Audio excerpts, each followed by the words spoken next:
6th of July 2022, the Hindu editorial, a matter of import, एक ऐसा matter, एक ऐसा मामला जिसमें कुछ अर्थ है।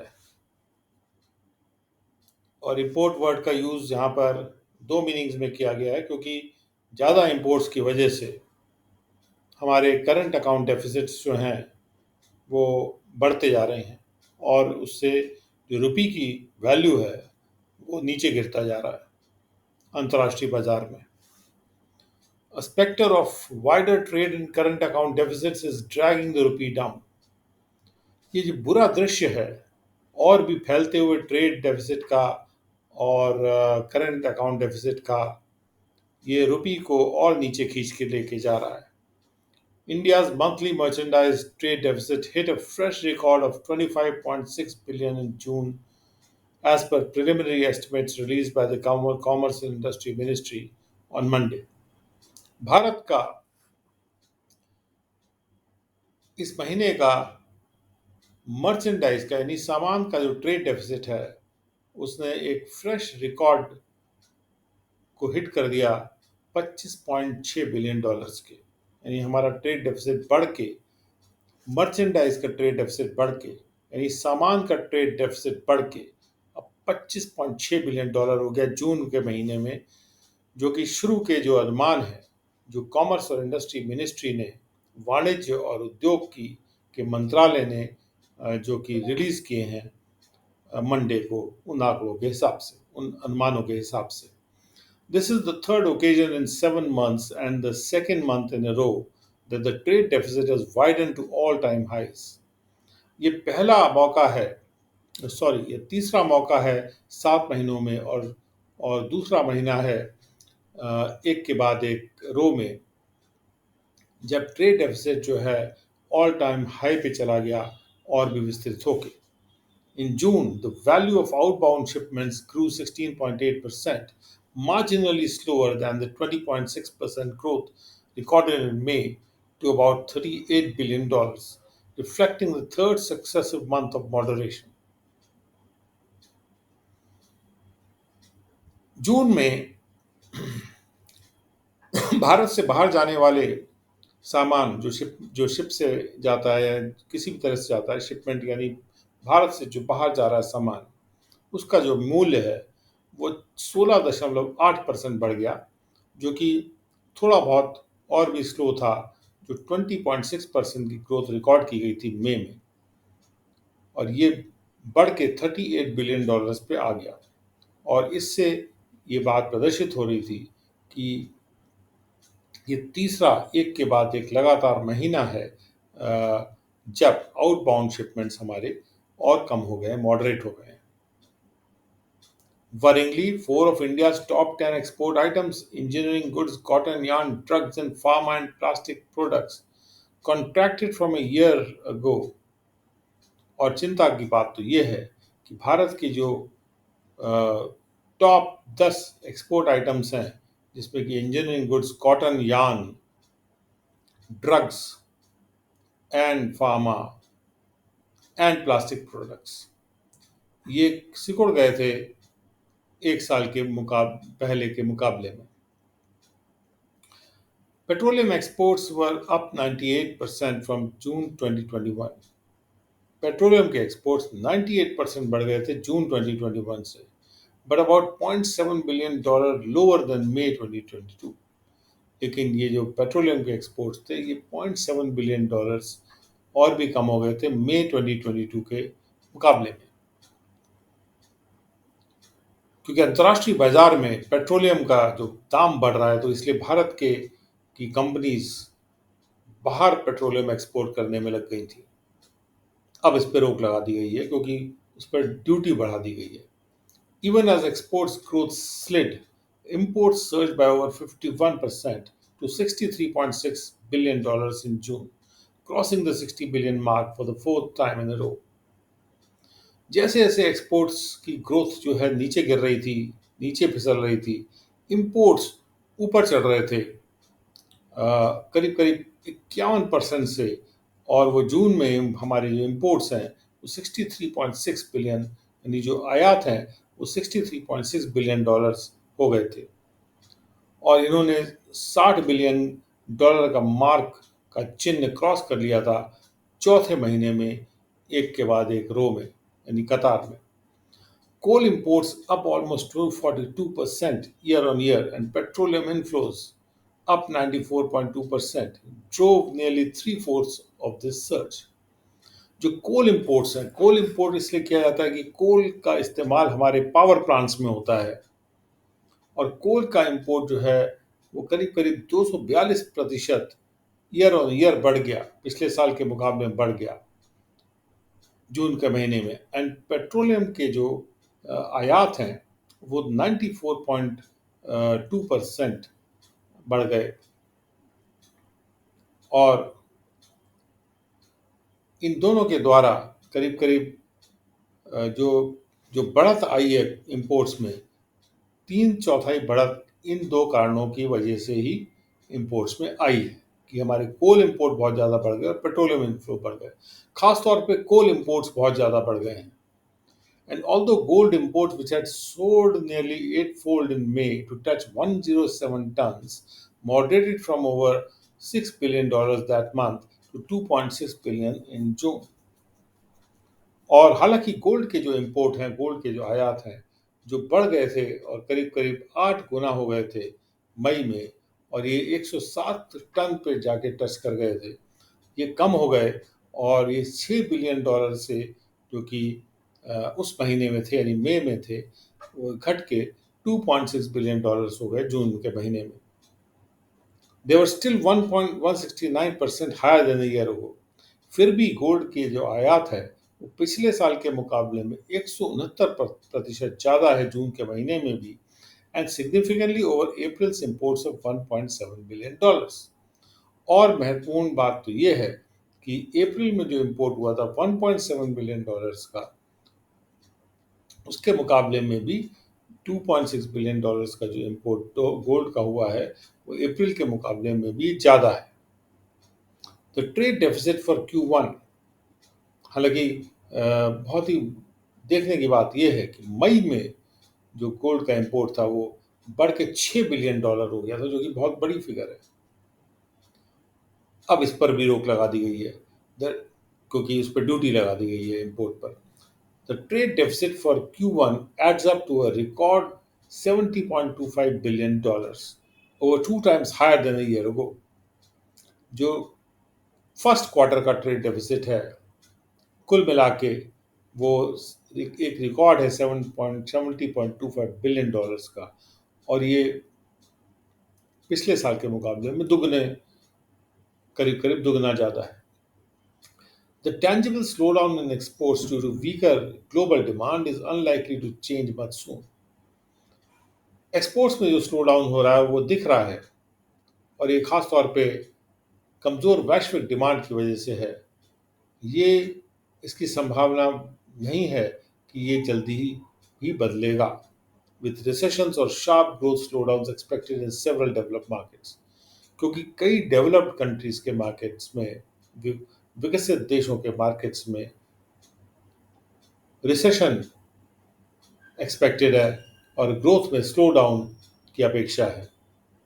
Domestic demand for imports of oil, fertilizer, coal, and even gold, a safe haven for investors amid tumultuous financial markets, is largely inelastic, and elevated global prices for these will continue to escalate the import bill through this year. जो हमारे घरेलू demand है, oil, fertiliser, कोल और gold के भी imports की जो demand है, गोल्ड जो कि एक सेफ हेवन हो जाता है जब इन्वेस्टर, जो निवेशक हैं, वो ऐसे फाइनेंशियल मार्केट में जो उथल पुथल के दौर से गुजर रहे हैं, ऐसे समय में ये एक सेफ हेवन का काम करता है। और इस तरह की जो डिमांड है ये इन इलास्टिक होती है, यानी कि सिचुएशन के हिसाब से बदलती नहीं है। एंड और जो बढ़े हुए ग्लोबल प्राइसेस हैं इन आइटम्स के, ये बढ़ते ही जाएंगे ये बढ़ना जारी रखेंगे, और इससे हमारा जो इम्पोर्ट बिल है ये बढ़ता जाएगा इस पूरे साल भर में। The weakening rupee, which tumbled further to 79.37 vis-a-vis the US dollar on Tuesday, will raise import costs further. जो कमजोर होता हुआ रुपी है, जो कि गिर के और भी ज़्यादा आगे वो गिरा और 79.37 रुपीज़ टू अ डॉलर पर पहुंच गया यूएस डॉलर के मुकाबले में ट्यूसडे को, ये भी हमारी इंपोर्ट कॉस्ट को और ज़्यादा बढ़ाएगा। Analysts expect the rupee to scale the 82 to a dollar mark by the October to December quarter before recovering, and the current account deficit to more than double to around 3% of GDP this year from 1.2% in 21-22। जो विश्लेषण करता है वो अपेक्षा करते हैं कि रुपी बढ़ के 82 rupees to a dollar mark तक पहुंच जाएगा अक्टूबर से दिसंबर के क्वार्टर तक, इसके पहले कि वो रिकवर करे, और और जो करंट अकाउंट डेफिसिट है वो डबल से भी ज़्यादा हो जाएगा और वो 3% ऑफ जीडीपी तक पहुंच जाएगा इस साल में, जो कि 21-22 में 1.2% था। Robust forex reserves notwithstanding, the persistent outflows of foreign capital from the financial markets have triggered concerns about the balance of payment situation.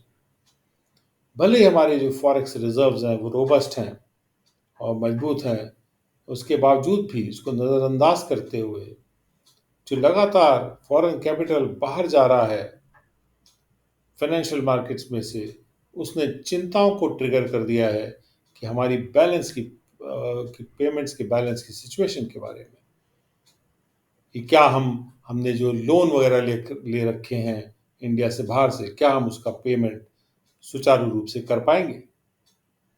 Last week, the government imposed a windfall tax on crude oil production that could help bridge concerns about the fiscal deficit.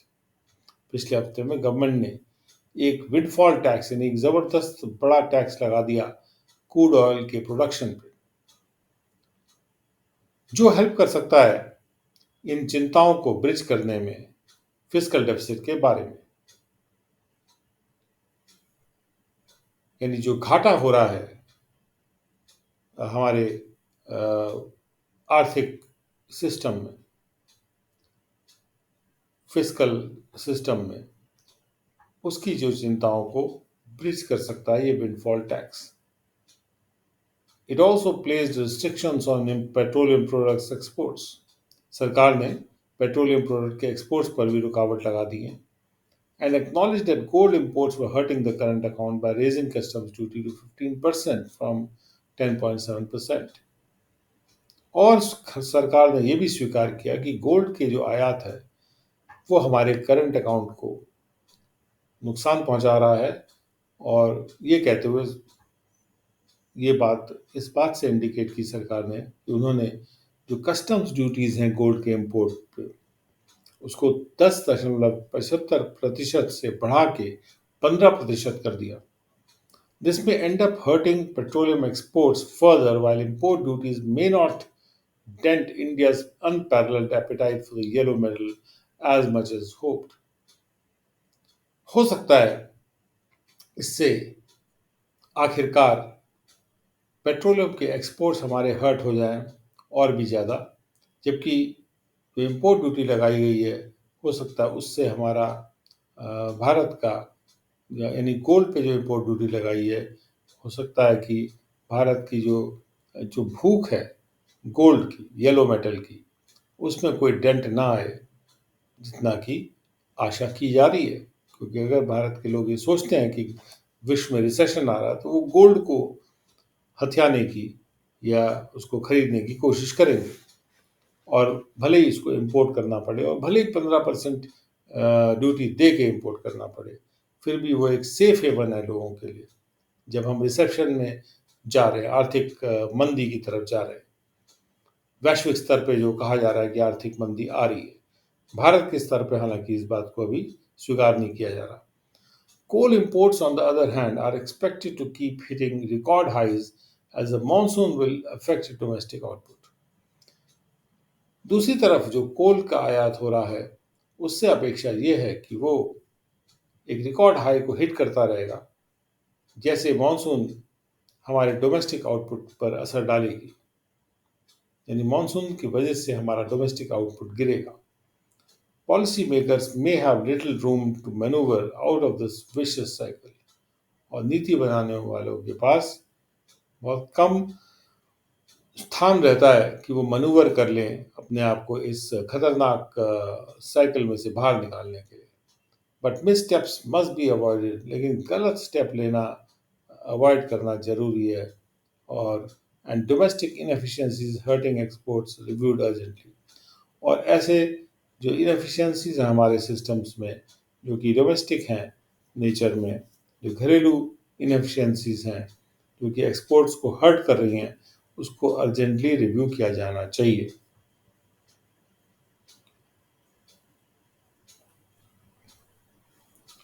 Second editorial, convenient lies, सुविधाजनक झूठ। The BJP should not feed the fake news ecosystem to score political points. BJP को ये नहीं करना चाहिए कि जो fake news का इकोसिस्टम है उसको और भी ज़्यादा मजबूत करे, उसको फीड करके और कुछ राजनीतिक पॉइंट्स को स्कोर करने के लिए। Congress leader Rahul Gandhi's comments about SFI activists, where he forgave those who had vandalized his office in his Lok Sabha constituency, Wayanad, in Kerala, were an act of sagacity that is rare. Congress leader Rahul Gandhi के जो जो comments आए हैं, जो टिप्पणी आई है SFI के activist के बारे में, जहां पर उन्होंने उन लोगों को माफ कर दिया था जिन लोगों ने उनके लोकसभा कॉन्स्टिट्यूंसी वायनाड के ऑफिस में उठा पटक मचाई थी, ऊहापोह मचाई थी, जिसमें उन्होंने तोड़ फोड़ मचाई थी केरला में। और राहुल गांधी की ये जो कमेंट्स हैं, ये उनकी चतुराई को दिखाते हैं। ये उनका ऐसा एक्शन एक चतुराई का एक्शन है, जो कि ऐसी चतुराई जो जो रेयरली देखने को मिलती है, जो मुश्किल से ही देखने को मिलती है। In a disturbing but recurring sign of the toxicity that pervades the country's public space, his comments were presented by a TV channel as condoning the Islamic based bigots in Udaipur who ruthlessly killed a man they suspected of supporting blasphemy.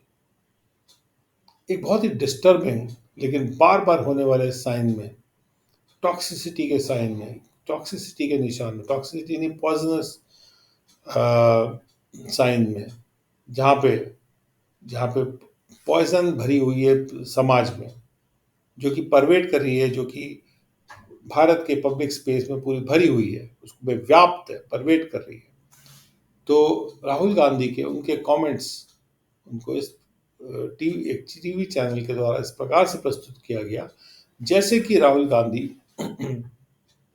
जो इस्लाम के कट्टरवादी लोग हैं उनको सही ठहरा रहे हैं उदयपुर में, जिन्होंने बिना किसी दया के एक आदमी को मार डाला था, जिसके बारे में उन्हें संदेह था कि वो धर्म के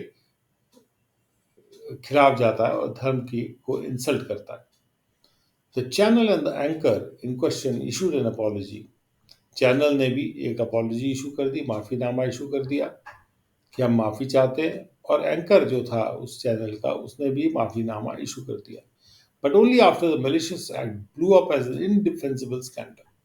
लेकिन ये माफ़ीनामा तभी आया जब ये जो बुरा काम था ये एकदम भड़क गया, ये वायरल हो गया, ये फैल गया पूरा एक ऐसे स्कैंडल के रूप में जो जिसका कोई बचाव नहीं है। BJP leader and former Union Minister for Information Broadcasting, no less, Rajyavardhan Singh Rathore, and some other party leaders who shared the same doctored video on social media did not feel any compulsion to retract their endorsement of the fake news.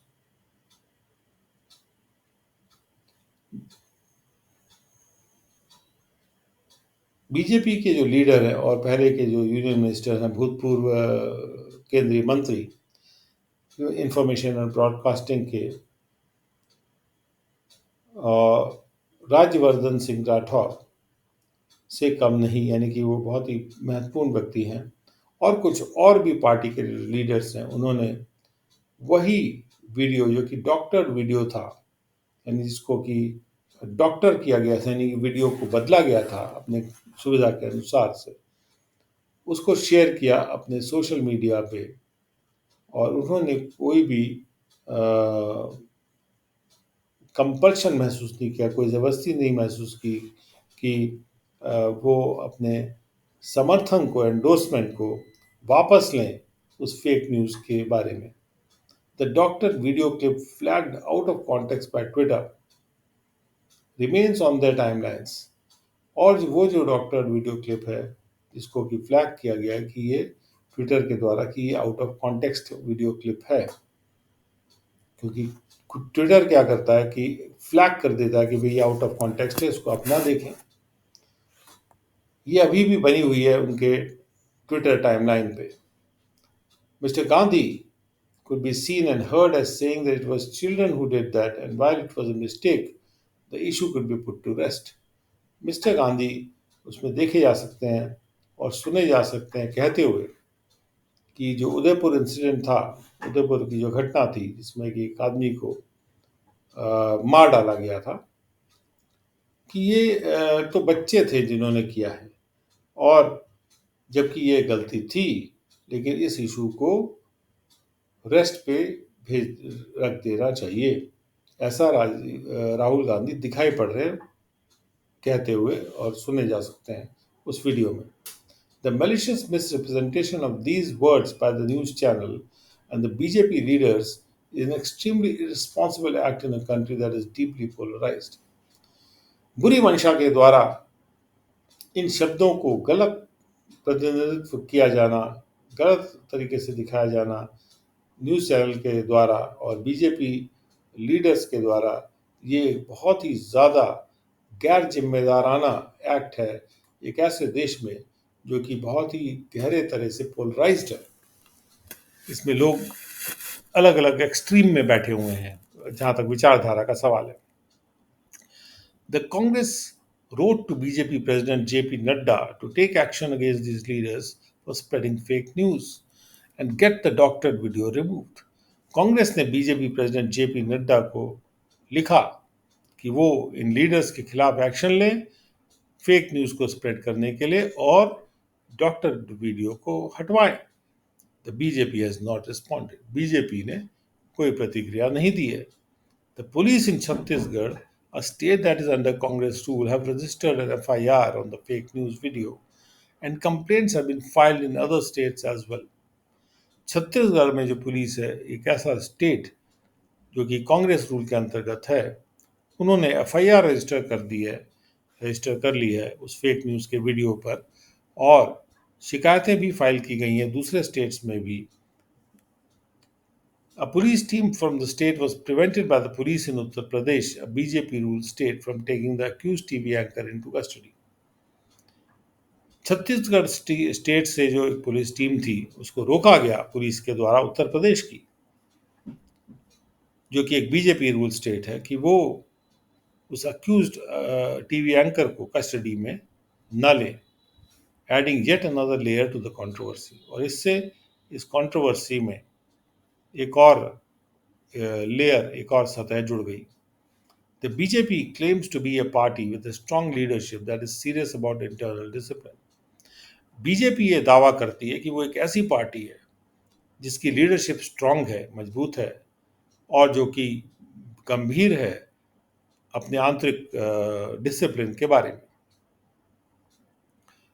यानी अपने आंतरिक अनुशासन के बारे में BJP serious है, ऐसा वो क्लेम करती है, दावा करती है। If its leaders are not expected to talk out of line from the official position of the party, the question that begs an answer is whether Mr. Rathore is acting in accordance with it. अगर BJP के जो leader हैं उनसे ये अपेक्षा नहीं की जा सकती कि वो पार्टी लाइन के बाहर बात करेंगे, जो भी ऑफिशियल पोजीशन है, आधिकारिक पोजीशन है पार्टी की, उसके बाहर बात करेंगे, ऐसा अगर अपेक्षा नहीं की जा सकती है, तो जिस क्वेश्चन का आंसर हम चाहेंगे कि वो मिले, जो नहीं मिल रहा है, कि यदि मिस्टर राठौर जो है वो पार्टी के लाइन के अनुसार एक्ट कर रहे थे. If his position is not the BJP's position, the party must immediately clarify that and consider action against Mr. Rathore and other leaders who are brazenly spreading misinformation that could ignite more violence. और यदि अगर उनकी position अगर mister Rathore की position BJP की position नहीं है, तो पार्टी को तुरंत इस बात को क्लैरिफाई करना चाहिए, उसका उसको उसको साफ कर देना चाहिए बीजेपी को कि उनकी क्या पोजीशन है, और मिस्टर राठौर के खिलाफ एक्शन लेने को भी सोच विचार करना चाहिए, और दूसरे लीडर्स को भी के खिलाफ एक्शन लेने को भी सोच विचार करना चाहिए, जो बिना किसी जो ब्रेजनली यानी बिना किसी डर के, भय के और एकदम बदतमीजी के साथ मिस इन्फॉर्मेशन फैलाए जा रहे हैं, जिससे कि वायलेंस इग्नाइट हो सकता है, वायलेंस भड़क सकता है, वायलेंस ज्वलनशील हो सकता है. इग्नाइट मतलब जला देना. The fact is that communally provocative statements are an easy route to popularity in the BJP ecosystem, and the party is either the helpless or has no capacity to contain the malice. सच बात यह है, तथ्य यह है कि सांप्रदायिक रूप से भड़काने वाले भड़काऊ जो स्टेटमेंट्स हैं वो आसान रूट हो सकता है अपने आप को पॉपुलर बनाने के लिए बीजेपी के इकोसिस्टम में. लेकिन या तो ये पार्टी यानी बीजेपी हेल्पलेस है, असहाय है, या उसके अंदर कोई कैपेसिटी नहीं है कि वो इस बीमारी को रोकथाम कर सके. By scripting an outright lie, the channel and the anchor further expose the deep crisis of journalism in the country. एक बिल्कुल बेतहाशा झूठ बोलने की स्क्रिप्ट को बना के और बोलकर चैनल ने और जो एंकर था उन्होंने और भी जो हमारी पत्रकारिता में बहुत गहरी बुरी हालत आ गई है उसको और एक्सपोज कर दिया इस देश में. As the ruling party at the center, the BJP must distance itself from Mr. Rathor's act. और उसी प्रकार से जो रूलिंग पार्टी है सेंटर में बीजेपी, उसको भी मिस्टर राठौर का जो एक्ट था उससे अपने आप को दूरी बना लेनी चाहिए.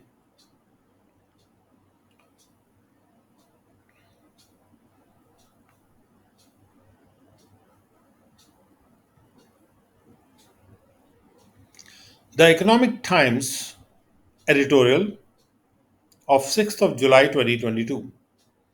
Government of India must heave ho, make exports flow. Government of India के लिए ज़रूरी है कि पूरी कोशिश करे और एक्सपोर्ट्स को फ्लो कराने की कोशिश करे. Market access via targeted bilaterals.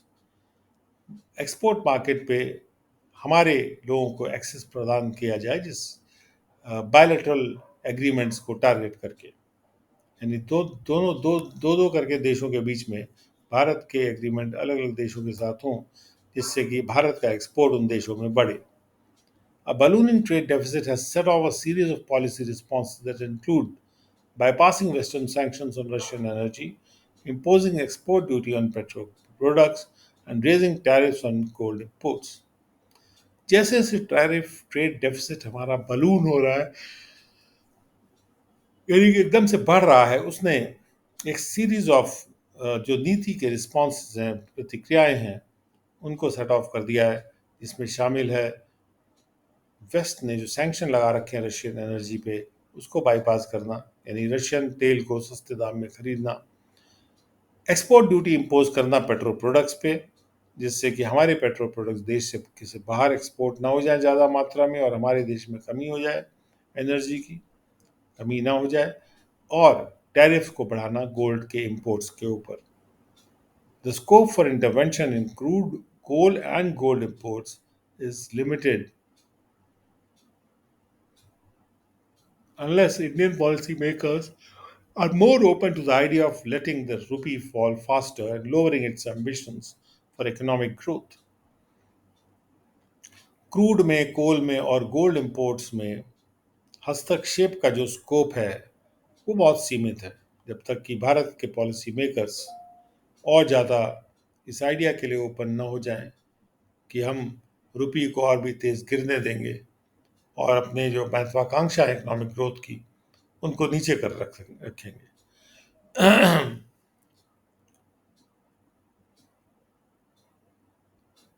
The scope for intervention is greater in pushing merchandise exports. हस्तक्षेप का जो स्कोप है मर्चेंडाइज एक्सपोर्ट्स को पुश करने में ज़्यादा है, जो कि अभी धीमे हो गए हैं, which have slowed. Exports in June grew 16.8%, significantly slower than the 22.2% in April to June.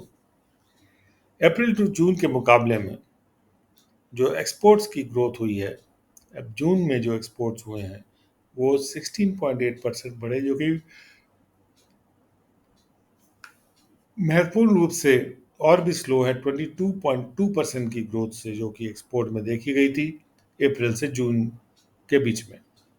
A further deceleration can be expected after recent restrictions on export of diesel, wheat and steel in an effort to tame inflation. और भी जो डिसलेशन यानी धीमी गति से चलने लगना उसको अपेक्षा की जा सकती है, यानी हमारा जो एक्सपोर्ट्स है वो और धीमे हो सकते हैं जब हाल में रिस्ट्रिक्शंस लगाए गए हैं एक्सपोर्ट पे डीजल के, वीट के और स्टील के, एक इस कोशिश में कि हम इन्फ्लेशन को पालतू बना लेंगे।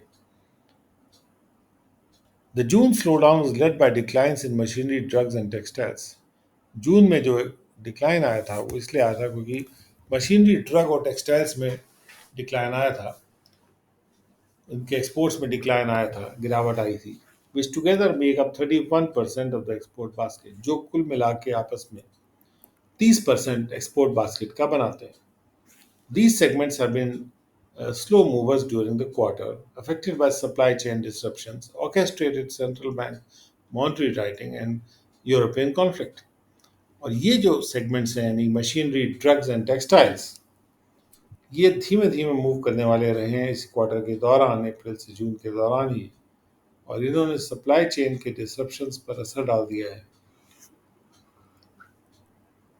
इन्होंने सेंट्रल बैंक की मॉनेटरी टाइटनिंग जो हो रही है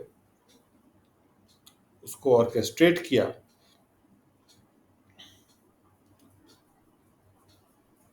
सॉरी, जो सेंट्रल बैंक जो मॉनेटरी टाइटनिंग कर रहा है, जो ऑर्केस्ट्रेट करके की जा रही है, यानी सोच समझ के की जा रही है, प्लान बना के की जा रही है, और जो यूरोपियन कॉन्फ्लिक्ट है, इन सब के वजह से हमारे जो एक्सपोर्ट्स हैं वो धीमे धीमे बढ़ रहे हैं। Another 20% compromising comprising refined petroleum is vulnerable to tariff actions and tightening sanctions on Russian crude oil shipments. और भी 20% जो है जिसमें कि रिफाइंड पेट्रोलियम है वो भी वल्नरेबल हो गया है कि इस पर भी टैरिफ एक्शन होगा। और जो सैंक्शंस हैं रशिया के क्रूड ऑयल शिपमेंट्स पे, वो भी और टाइट आगे जाके हो सकते हैं और होंगे effectively. Half the Indian export basket faces downside risk, and around half the import basket, constituting crude oil, coal, vegetable oil, and gold, displays sticky demand. असरदार तरीके से देखा जाए तो भारत के जो एक्सपोर्ट बास्केट है वो डाउन रहा है, जो नीचे गिरने का खतरा फेस कर रहा है, और करीब करीब हमारी आधी जो इम्पोर्ट बास्केट है जिसमें क्रूड ऑयल, कोल, वेजिटेबल ऑयल और गोल्ड है, इसमें जो डिमांड है वो बहुत ही स्टिकी है, यानी कि डिमांड बनी हुई है। Immediate policy responses will react to a rapidly evolving external environment. जो बहुत तेजी से बाहर का एनवायरनमेंट इवॉल्व हो रहा है, तो हमारे भी इमीडिएट तुरंत जो नीतिगत प्रतिक्रियाएं हैं वो भी इस पर रिएक्ट करेंगी। But the government would do well to use this opportunity to push ahead with targeted export facilitation. लेकिन गवर्नमेंट अच्छा ये होगा कि वो इस मौके का फायदा उठाए और एक टारगेट बना के एक्सपोर्ट की प्रक्रिया को आसान बनाए और उसमें उसको पुश हेड करे, उसको धक्का दे के आगे बढ़ाए।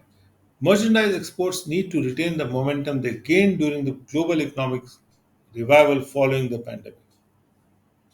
मर्चेंडाइज एक्सपोर्ट यानी सामानों का जो एक्सपोर्ट है उसको भी अपने मोमेंटम को बरकरार रखने की ज़रूरत है। जिस मोमेंटम को उन्होंने जिसको प्राप्त कर लिया था, बना लिया था, जिसका फ़ायदा ले लिया था, ग्लोबल जो वैश्विक में इकोनॉमिक रिवाइवल हो रहा था पैंडमिक के बाद, उसके दौरान उस रिवाइवल के दौरान मर्चेंडाइज जो एक्सपोर्ट्स है वो बढ़ गए थे और उसका मोमेंटम को बरकरार रखना जरूरी है। The success of electronic exports would provide pointers on what India is doing right. और अगर हमारे इलेक्ट्रॉनिक एक्सपोर्ट्स का सफल होंगे तो उससे हमको पॉइंटर मिलेंगे कि कौन सी ऐसी चीज़ है जो इंडिया सही कर रहा है। Competitiveness gains in pockets will need to percolate to wider merchandise exports through improvements in infrastructure and ease of doing business. ऐसे पॉकेट्स में, छोटे छोटे पॉकेट्स में कॉम्पिटिटिवनेस की वजह से प्रतिस्पर्धात्मक जो फायदे हैं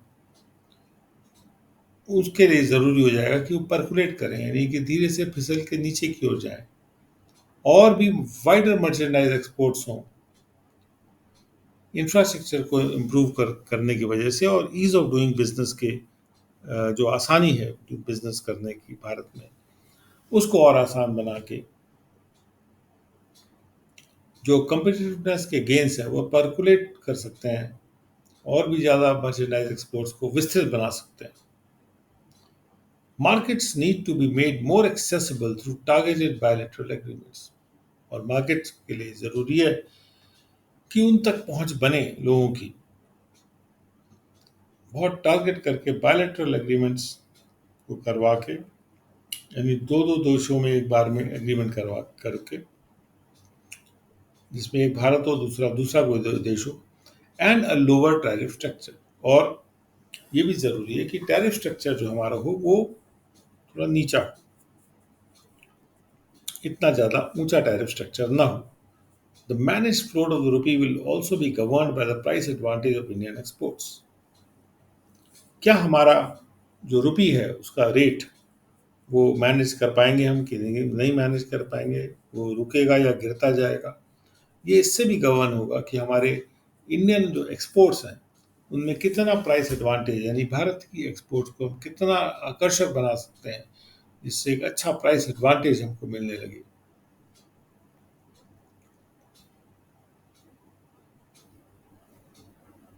Now we come to the second editorial of Economic Times on 6th of July 2022. Now, to ensure that the plastic is binned, अब ये सुनिश्चित करना है कि प्लास्टिक को कूड़े की टोकरी में डाल दिया जाए। Beginning July 1, a ban on a slew of single-use plastic products (SUP) identified to have low utility but high littering potential became operational. जुलाई 1 के शुरू होते होते सिंगल यूज प्लास्टिक, यानी एक बार में जो ही यूज करके थ्रो कर दी जाती, फेंक दी जाती प्लास्टिक, ऐसे प्रोडक्ट्स जो हैं उसके ऐसे बहुत सारे प्रोडक्ट्स पे बैन लग गया जिनको इस प्रकार से पहचाना जाता है कि उनकी कोई खास यूटिलिटी, खास फायदा भी नहीं है, लेकिन कूड़ा फैलाने का उनमें पोटेंशियल ज़्यादा है। ऐसा जो बैन है वो ऑपरेशनल हो गया।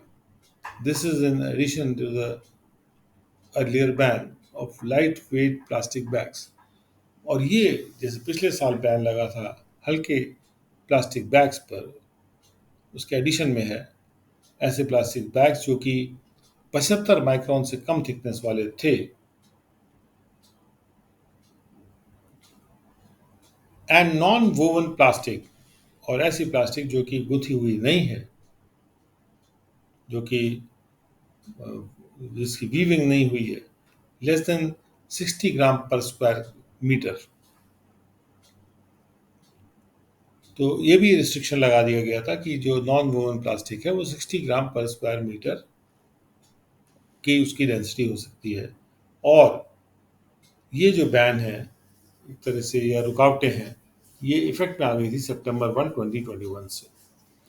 This is the first nationwide effort focused on supply side interventions to tackle plastic waste. ये पहला पूरे देश का एफर्ट है, कोशिश है, जिसका फोकस ये है कि हम सप्लाई साइड में हस्तक्षेप करेंगे प्लास्टिक वेस्ट को टैकल करने के लिए। Government of India has done a good job on the regulatory front by amending the plastic waste management rules. Government of India ने एक अच्छा काम किया है रेगुलेटरी फ्रंट पर, क्योंकि उन्होंने प्लास्टिक वेस्ट मैनेजमेंट रूल्स को अमेंड करवा दिया and ensuring robust extended producer responsibility norms. और उन्होंने ये सुनिश्चित किया कि जो अ,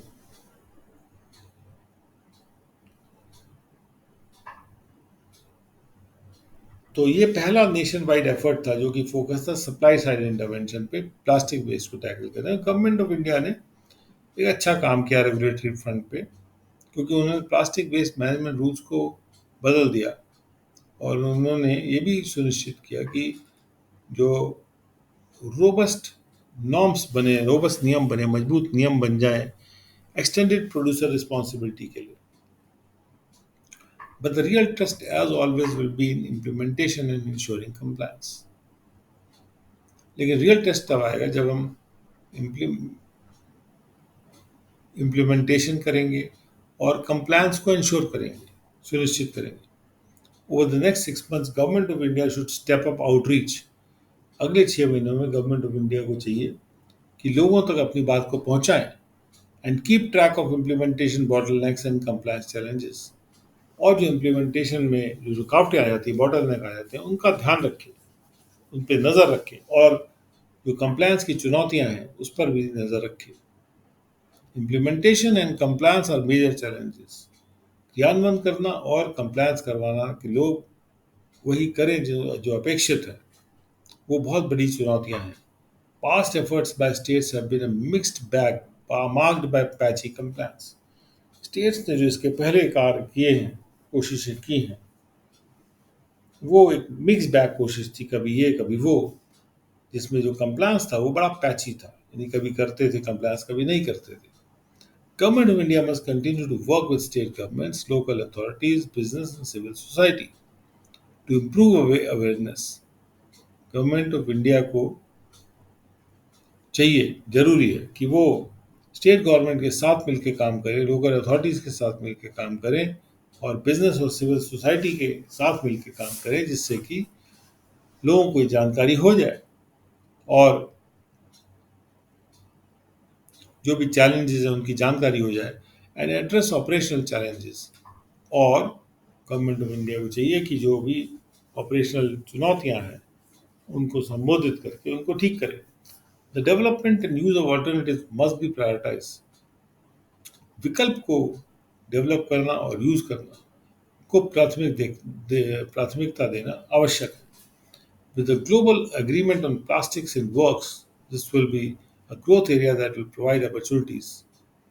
क्योंकि विश्व में एक एग्रीमेंट होने वाली है प्लास्टिक्स पर और वो इन द वर्क्स, यानी कि उसको तैयार किया जा रहा है, तो ये यानी सिंगल यूज प्लास्टिक्स या प्लास्टिक्स पर बैन जो है ग्रोथ एरिया है जो कि मौके प्रदान करेगा। Globally SUPs account for a third of all plastic produced। वैश्विक रूप से ये जो एसयूपी हैं, ये ही जो भी प्लास्टिक प्रोड्यूस होती है उसका 1/3 यही लोग प्रोड्यूस करते हैं, जो सिंगल यूज प्लास्टिक्स ही एक तरह से 1/3 प्लास्टिक्स हैं जो दुनिया में प्रोड्यूस होती हैं। And for the bulk of the 130 million और odd metric tons of discarded plastics in 2019, और जो 130 मिलियन के करीब करीब जो मेट्रिक टन्स की हम प्लास्टिक को फेंक देते हैं, डिस्कार्ड कर देते हैं, जो हमने डिस्कार्ड कर दी थी 2019 में से, उसमें से ज़्यादातर प्लास्टिक सिंगल यूज प्लास्टिक है, यानी एक बार में यूज करके उसको फेंक देना। India is among the top 100 SUP waste generators. भारत जो है ऊंची टॉप के 100 सिंगल यूज प्लास्टिक के वेस्ट को जनरेट करने वाले नेशंस में से आता है. Despite the pandemic driven disruption and massive uptick in plastic waste generation, इसके बावजूद कि जो बिजनेसेस हैं उनमें पैंडेमिक की वजह से डिसरप्शन आया हुआ है और प्लास्टिक वेस्ट के जनरेशन में एकदम जबरदस्त उछाल आया हुआ है. Government of India is kept to the schedule. इसके बावजूद भी गवर्नमेंट ऑफ इंडिया ने शेड्यूल पे गवर्नमेंट ऑफ इंडिया शेड्यूल पे चल रही है. यानी जो शेड्यूल किया गया था कि प्लास्टिक में ये बैन लगेगा, तो गवर्नमेंट ऑफ इंडिया ने टाइमली इसको काम किया. Now the focus must be to ensure the accrual of benefits of reduced SUP use, such as lower fossil fuel consumption and emissions, as well as of river and marine population. अब focus इस बात पे होना चाहिए कि हम ये सुनिश्चित करें कि जो जो भी बेनिफिट्स अक्रू हो रहे हैं कि सिंगल यूज प्लास्टिक का और कम यूज किया जाएगा. उस सिंगल यूज प्लास्टिक के कम यूज करने से जो भी बेनिफिट अक्रू करेंगे, चिपकेंगे, तो फोकस उस पर होना चाहिए. जैसे कि फॉसिल फ्यूल का कंजम्पशन और कम हो जाएगा और एमिशंस और कम हो जाएंगे और रिवर और मरीन पॉल्यूशन भी, यानी समुद्री पॉल्यूशन भी और कम होगा. ऐसी और भी कम होगा.